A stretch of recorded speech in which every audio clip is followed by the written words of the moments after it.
Okay, thank you so much for showing up at this early hour.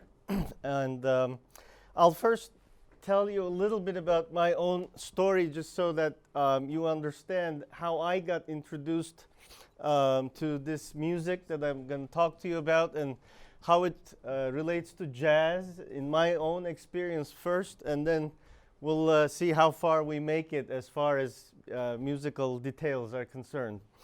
I'm originally from Turkey, my mother is a classical piano teacher. So even though I grew up in Turkey, and obviously this music was around me when I was growing up, but not inside our house. I grew up in a really westernized household. I grew up more with Chopin and Mozart and Beethoven, and much less of the music or the traditional music of my homeland. And so in my teens, I first discovered the progressive rock bands of Britain and the States, and I started playing in rock bands. And those were very common too, by the way. Often people think Turkey and all exotic music and exotic people and Turkish coffee and all of that, but actually, Istanbul is a very cosmopolitan city, and it has a long history of Western music and very diverse bands and rock bands and so on and so forth. So I got introduced to that music and started playing in that scene. It wasn't too much long after that I discovered jazz. I was maybe 15 or 16 years old, and I remember reading a book, and it said Charlie Parker was a genius, and I said, who is this guy? Let me listen to his music. I listened to it. I didn't understand anything at first, and I said, there got to be something wrong with me. It says he's a genius. So I played it over and over again for a week, and then at the end of the week, I was whistling the tunes and started sinking in. And so in late 80s, early 90s, I heard of a school named Berkeley, and then I wrote them a handwritten letter, and they sent me the admissions book, and then I was the hippest cat in the town because I had their admissions book, and I'd walk around with it, and everyone was like, "Wow, look at the pickup on his bass!" You know, so that's how it was, and so I made it basically in 1993 to Boston, and ever since I've been based there, and it was the first 7 years of my life in Boston in the United States was all about jazz. I was not interested at all in anything that had to do with Middle East or Turkey, and I looked down on all of that music too, because essentially, if you do not necessarily pay attention to the music, it's, you know, a bunch of people playing together the same melodic lines. It's, you know, it comes across as a monophonic music that is pretty, again, if you don't pay attention, you feel that there's not much to it, you know, a bunch of people playing the same line. So, you know, polyphony, harmony, you know, making sure you have polychords in your music, you know, 5 against 4, all of that was my world. You know, Stravinsky to the left, Duke Ellington to the right, and that's all there was to it. Until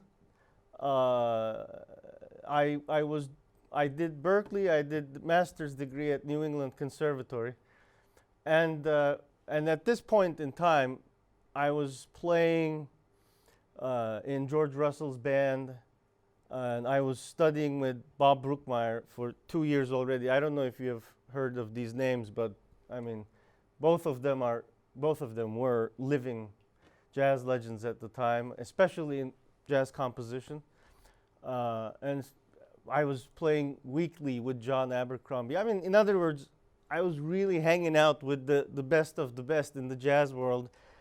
And I just got accepted to a doctoral program at the New England conservatories. I was very confident of my musical skills. Very confident, over too much, in fact. And so one night, a friend of mine started downloading some folk songs, and we were just kind of playing a board game, having fun. It was the year 2000, and it was maybe February or March, I don't remember. And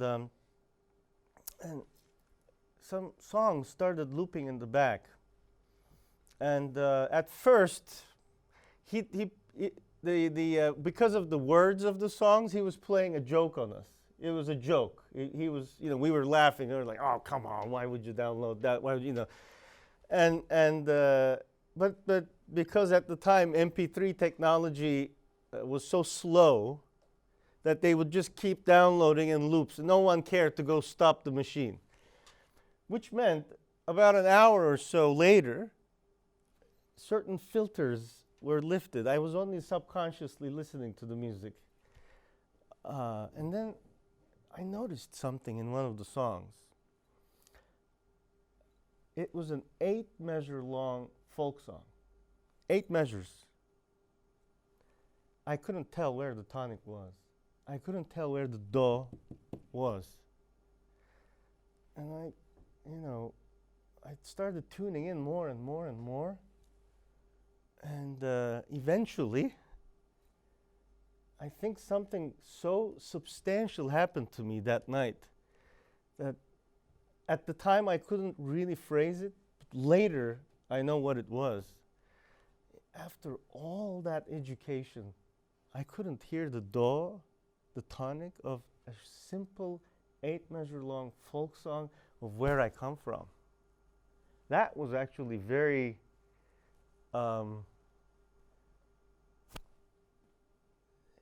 substantial. It was just too much. It did something to me very, very deep. It was more about an identity issue. I think I suddenly had a wake-up call, and so it was so deep that I within a month or two, I kind of dropped everything I was doing. And luckily, I was just accepted into this doctoral program, which allowed me to actually suddenly shift my focus into studying all of this. They allowed it. They said, "Sure, we'll make sure that you can do an ethnomusicology minor." And so I was a composition major as a doctoral student, but they said, we'll allow you to do. So and I was so eager. I don't know what got into me. It was like my world suddenly turned upside down. They said, "We'll replace your 3rd language requirement," because there is a 3 language requirement in doctoral studies. So they said, "We'll have you go study Ottoman Turkish." See, in Turkey, since 1925, we read and write with the Latin Roman alphabet. But prior to 1925, it was Arabic alphabet. So not even my father could read the old scripts. When I say old, only before 1925. He couldn't read his mother's handwriting. It's kind of weird. So I was, so perplexed. I went to Harvard, started taking classes in history, in how to read old script. And that's how much invested I became in this. So 10 years later, basically, it took me 10 years to come out of that phase. And it was just a really enriching phase. And I learned a lot, not just about the music of where I come from, but also about the musics and belief systems and cultural connections of all of that region. I refer to it as the Near and the Middle East, because it really starts in the Balkans, Greece, Balkans, Turkey, the Caucasus, the Levant, the Maghreb, meaning the North African territory, all of that. And of course, what I discovered is great diversity, more and more and more. And then 10 years later, I finally firmly returned back to my jazz career, and with a more distinct voice. I finally had found a voice where I was able to start hearing these two worlds in an internalized place with a new sound. And, you know, several years down the road, here I am talking to you. Okay, so now we can move into some of the more theoretical and technical stuff about my discoveries. So I thought that I would at least put some of these very simple directions up. So essentially, the musical language of the Near and the Middle East, when you talk about pitches, pitch material, not rhythm, can be grouped under this word called maqam.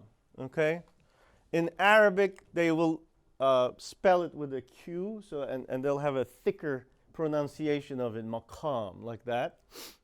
And then in Iran they call it dastgah. In Greece, in the church especially, they'll call it ichos. But essentially, everyone in that region will recognize this word, maqam, to refer to this system, okay, for the lack of a better word, scales. However, it is much more than that. It really is the overarching melodic musical language of the Near and the Middle East. And it has three distinct features, okay? You have to have all three of these features in order for it to become maqam. Otherwise, it's not. It's something else, okay? Distinct feature number one, microtones. Sorry for this guy, but I found him on the internet. I want to show you the neck of his instrument, okay? So this is called the tambur. This instrument, unlike other common instruments in the Near and the Middle East, for example, do any one of you know the oud? Do you know what that is? Anyone? Yes? It's a short-necked lute, right? It's fretless.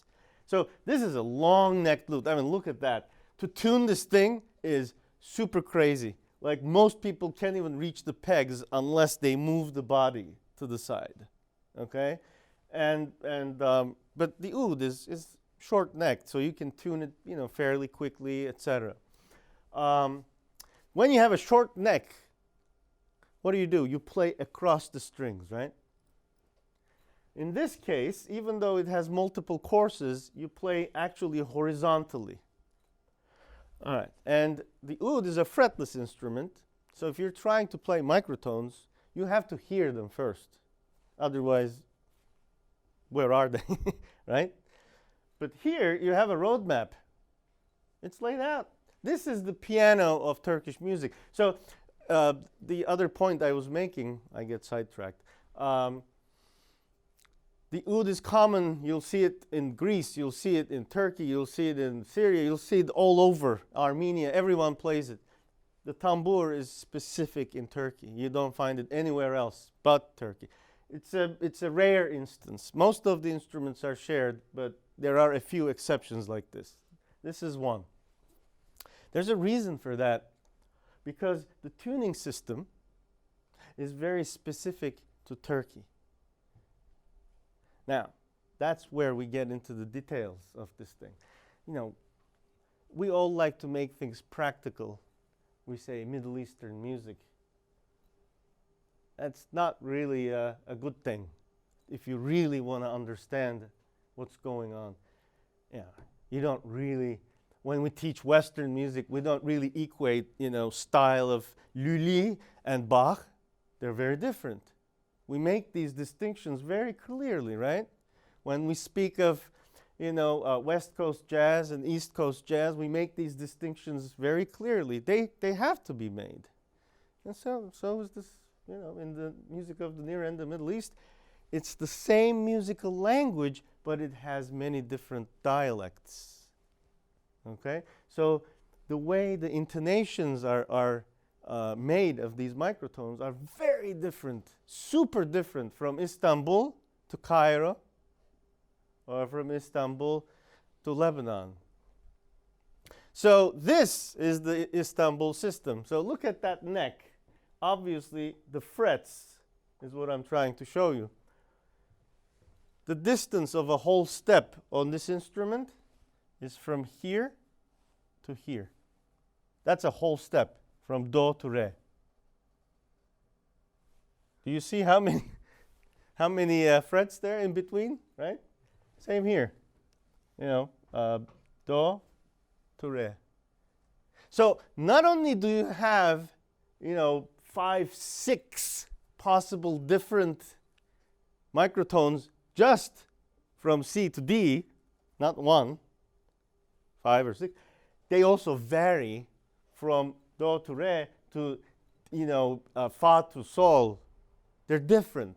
In one case, you may have 6. In another case, you may have 5. And you don't use all of them. It depends on the context of the maqam, the modality you pick as to which one you use.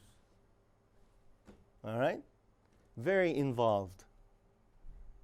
And the funny thing is, of course, this is quite an advanced material when you try to master these kinds of distances and you try to hear them. But over and over again, I've seen and heard not just the masters do this with perfect intonation. Sometimes friends of my father's generation, they would gather, in the balcony of one of their houses and, while having a sip of drinks and enjoying a nice conversation, one of them begins singing a classical song, and then they all start joining in, and they know which modality, and microtones are, nearly perfect, and it's just a group of men. And how do they know? Well, it's the music of the region. It's like tradition. It is. It is. Again, it's like the environment of a jazz club. A certain audience of a certain generation is also they're able to establish a connection that is much deeper. It's that kind of idea. In other words, I guess what I'm trying to tell you is that this is not some abstract notion of, oh yes, I put my finger here and this is no, it's not like that. Yes, there's a very distinct outline, I agree, and it is mind-blowing to see. But at the same time, I'm just trying to tell you that this is firm. This is rooted. It's people's music. Can you explain maybe the microtonal system? Mm-hmm. The exact numbers? Well, how is it related to the imagination there growing up with a major scale? Right, okay. Or if you go further, does it have any relationship with Indian music? Okay. So, first of all, okay, I mean, I don't want to overcomplicate this, but I will throw out a few numbers. Sure, I'll throw out a few numbers at you. Okay, so the octave is divided into 12 equal steps in the contemporary equal temperament of Western music, right? Okay. The Turkish system, not the Arabic, not the Greek, the Turkish system. I'm now speaking because they're different, the way they divide. But the Turkish system, that instrument that you just saw, technically divides the octave into 53 steps. Okay? And again, you don't select every single one of them and put it on that neck. If you did, it would be like tick, tick, tick, tick, tick, tick, tick, right? No, there are only certain degrees that are selected and placed on the neck. So this is the other instrument that lays it all down. This is a kanun. It's a Middle Eastern zither. You can think of it like a horizontal harp. Okay, these are the tuning pegs. So what are these? Those are the microtones. This is essentially a diatonic instrument, meaning you go do, re, mi, fa, sol, la, si, do. It's diatonic. It's not chromatic. Well, so look at how many levers you have, for a whole tone. In this case, in this particular instrument, you have even more. So they, and it is mind-blowing to me, even to this day, how, the players of this particular instrument are able, in a split second, to switch between, 5 levers versus 8 versus 9 versus, you should see them at work, man. They're crazy. They go, like that. And they select exact number of, we call these mandals, in that split second, and perfect intonation, perfect interpretation. It's amazing. So that's the exact number of division, and that's mathematically how it works. Now, in terms of relating to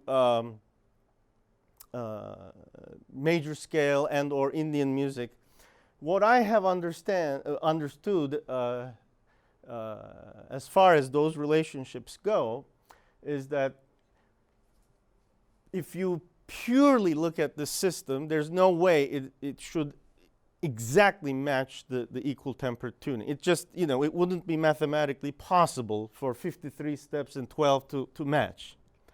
But, with certain scales, shapes, the discrepancies become so minor that there are certain shapes that become almost identical to the common major scale in the Western system, intonation-wise. The discrepancy becomes very little for the ear to hear. So there are certain connections one can make. It's just that you really have to understand how they work. But that being said, the more they will say the mother of all maqams, the Rast maqam, is kind of like the major scale, but the third and the seventh degree will be always flatter, okay? And again, that same maqam in Lebanon, the degree of flatness is going to be different when compared to the degree of flatness in Turkey. How does Milad receive you now? Yeah, see? That was one issue that I had to consider when you contacted me. Because there are differences in terms of, so that's why, I had to at least sit down. My luck with him is he's from Syria, right next door. Mm-hmm. Okay, if he was from Tunisia or from Cairo, it would have been much more difficult. He also, because the discrepancy of microtonal hearing becomes larger, meaning greater. Okay, so the further you go away from the Turkish. Yes, yeah. It's very geographical. Very geographical. A Greek person would hear the microtones almost identical to a Turk. Not, an Arab is far more different. And the Syrian? Syrian is closer, but Istanbul is Western Turkey. Yeah. And that has been the capital of the Ottoman Empire. That's where the court tradition evolved, not Damascus. That's too far away. So Athens or Thessaloniki, Greece, is much closer to Istanbul, right? And, also, the patriarch of Greek Orthodoxy still resides in Istanbul, meaning that tradition is also still centered in that city. What about Ankara? Ankara is a later development. It's an extension. Ankara Conservatory was founded by who? Paul Hindemith. Yeah, I got some interesting historical data. Yes. How do you write music with microtones? Or you write it? Do you mean in traditional notation? Or how do you? Yes. Or how do I adapt? No. The traditional notation. Okay. Getting you off from your planned. That's okay. I'll work with it. As long as you tell me, But yes. So. First of all, this was an oral tradition, meaning it was more about memorization. Again, like very early jazz, it was writing down music was not really a thing. In fact, even early big bands like the Count Basie band, big band, they didn't write down arrangements. They made them up or they memorized the riffs. Someone would start, everyone would harmonize on the spot, etc. Oral tradition. This particular tradition remained an oral tradition for a much longer time. Jazz, was next to of course, the performers and the culture of Western classical and concert music. So it quickly made and ended up making the connection to notation and set music and so on and so forth. This tradition had a much longer time to develop its own oral chain of interpretation. But also, again, Istanbul being next door to Europe, there were a lot of Europeans that lived in that city as, you know, throughout centuries. So there were people who tried their hand at creating notations. And then in 19th century, they started adapting the Western staff notation. And today, finally, in 20th century, yesterday, they adapted the more recent system where they use backward flats, flats with slashes, sharps that have maybe 1 slash, 2 slashes, 3 slashes, and that's how they indicate the degree of the microtone. So between 4 or 5 different shapes of sharps and flats, and with the title of which maqam, you get the picture. You understand, okay, this is the intonation there. Even then, there is still room for interpretation and variety. So it's still, again, much like jazz, still necessary to go study with a master. You can't just pick this up from paper. But there's more guidance available now in the form of, again, much like jazz, lead sheets. This music is very much like jazz in that respect. There's a set tune, a composition that's written on the paper. If you play it as how it's written, it would sound like children's song. And it'd be like, you know, you pick up, someday my prince will come down. If you play it like that, you'll get fired, right? You gotta go boop,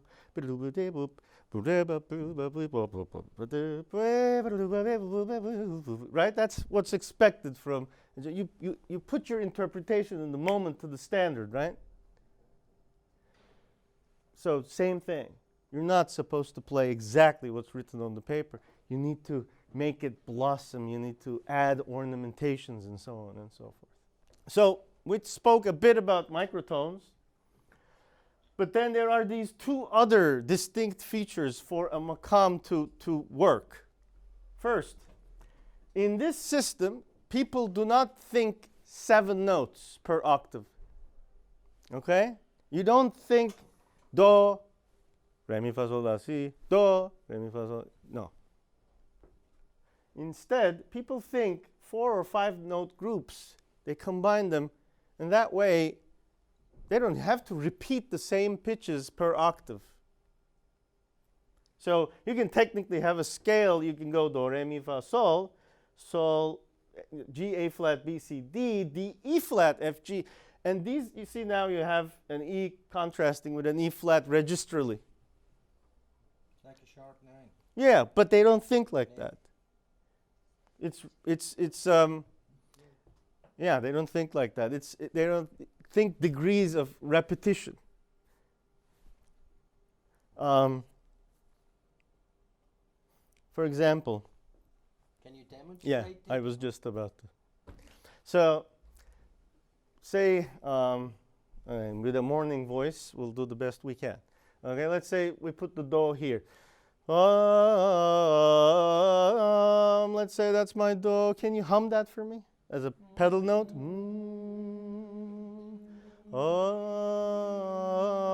Now realize that that degree, the 7th cadential degree, is a little flat.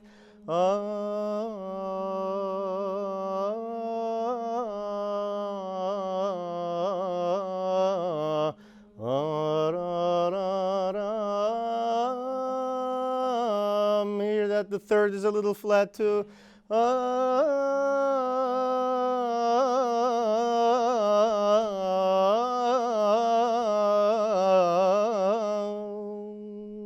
Continue. That's just the bottom range, okay? Let's say that is my. No, now I'm going to go up to the 5th.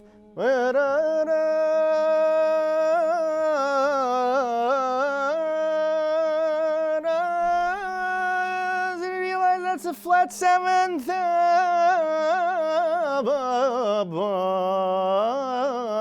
So right there, in that split second, I had a flat 7 at the top and a natural 7 in the bottom.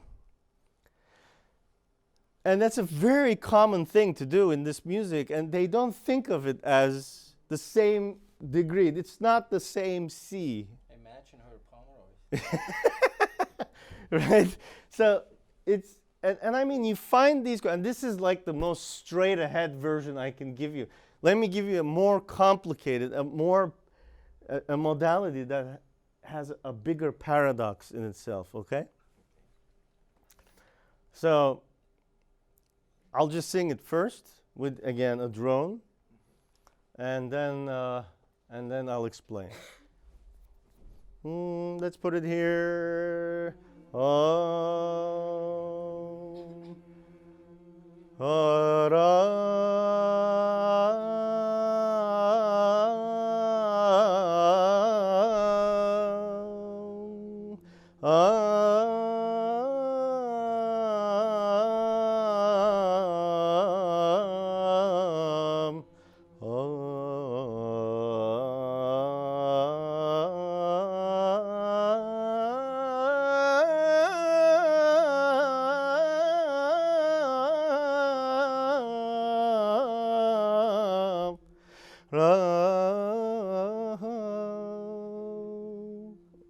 So that's a crazy one. Did you learn all this on your own, or I had masters to study with. I was a lucky guy. in the U.S.?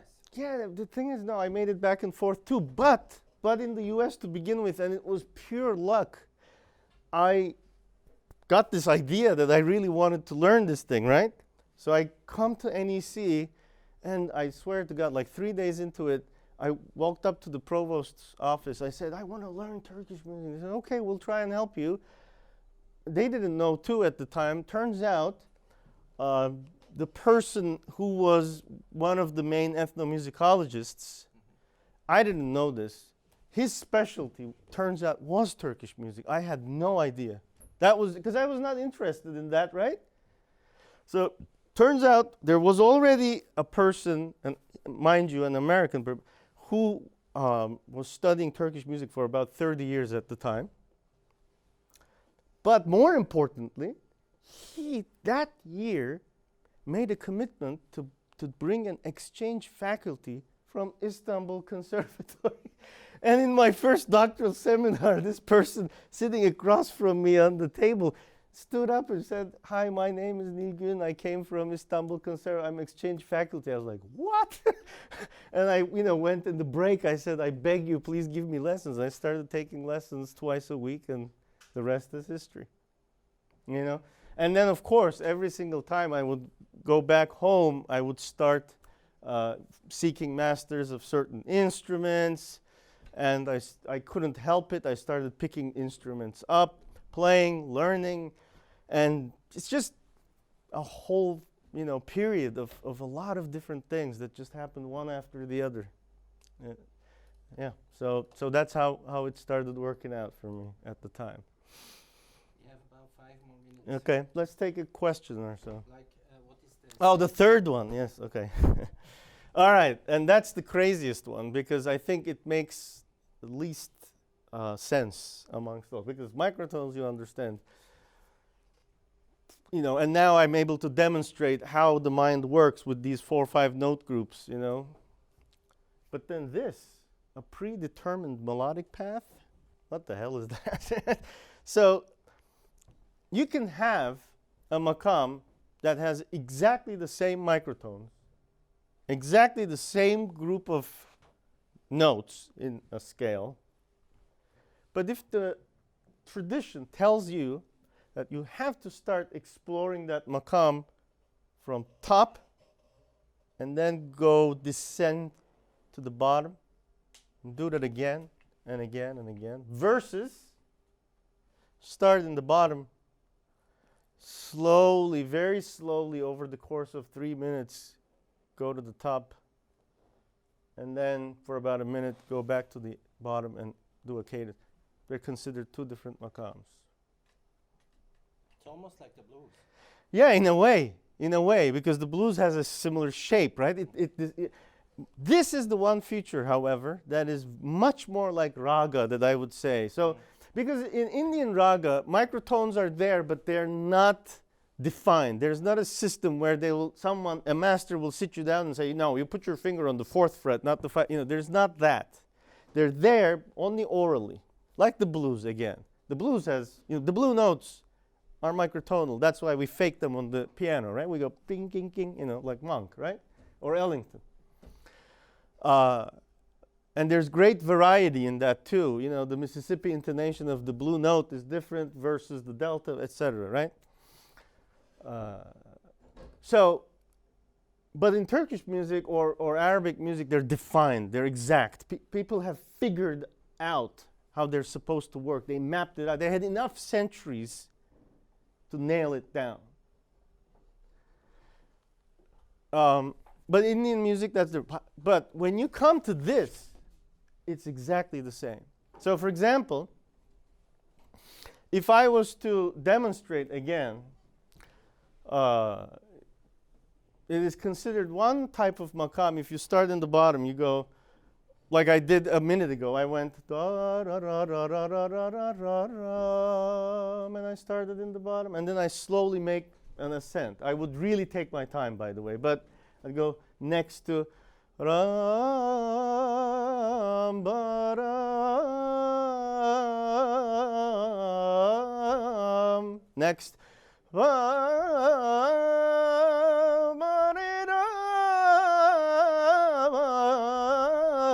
okay, so that's one type of seir versus something where you start right away at the top and make your way down. They're considered two different musical experiences.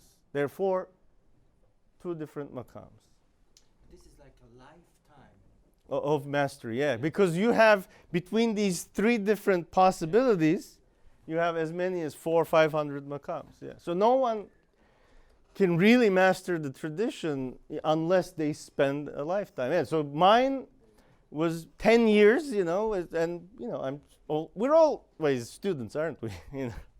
Yes? So what you said about the other instruments, Yeah. not all the tones are divided with the same Mhm. tones. Does that mean that most of the maqams are in the same keys? Oh, okay, that's good. In other words, you're now speaking of transposition. Yeah. Right, okay. Yes, so for example, transposition, in Turkey, we will typically use these two sizes of ney instruments. So, for example, this one has a variety of transpositions possible. This one has a variety of transpositions possible. And between the two of them, you can get maybe 6 or 7 different transpositions or, key areas, let's say. That's it. This music doesn't need to be in E flat or F sharp. It makes no sense. It has enough colors and variety in those 6 different possible transpositions. From F to G flat is not a necessary transposition for this kind of music. Yes? You compare to these groups of notes you were while you were singing Uh-huh. paths. You were singing one group, Mhm. and you could go wherever you want. in Right. the group, and then you went to the other group. Right. And it kind of sounds in my ears like a different harmonic place, like a different chord all Uh-huh. of a sudden. So would you consider this the harmony base of this music, or the harmony is completely a different? So there is a vertical hearing. I'd rather call it a vertical hearing, not harmony. And the vertical hearing, in fact, is most evident in the microtones. Again, because the intonation of the microtones are very much dependent on the context of those 5 groups. Therefore, it is some sort of vertical relationship to the area, but it's not a chord progression. It's more like a drone that may shift. Okay.